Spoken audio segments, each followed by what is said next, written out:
In this guide, I'm going to show you how you can emote dash here in Evade on PC. Before we do get into this guide, make sure to like the video and subscribe to the channel with all notifications on. A vote has helped the channel and lets us know that you want more content like this.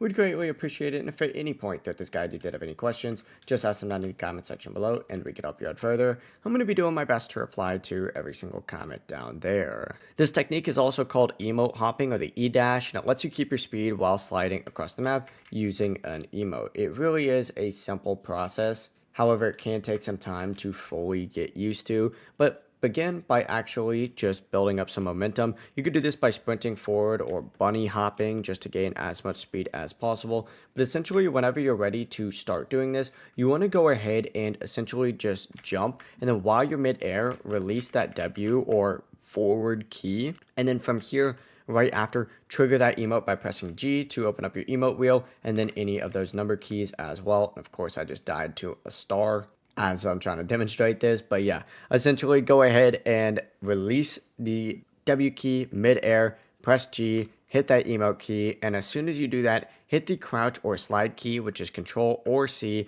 and then you'll be able to go ahead and time it correctly and essentially just emote and slide at the exact same time. You could also take it a step further by just rotating your camera 180 degrees before triggering emote, and then hold S to move backwards while sliding, letting you finish while facing your opponent. If you did have any questions, just ask them down in the comment section below and we can help you out further. I'm going to be doing my best to reply to every single comment down there. Before you do leave this guide though, make sure to like the video and subscribe to the channel with all notifications on. If it does helps out, let us know that you want more content like this. We'd greatly appreciate it. Have a great rest of your day though. Peace.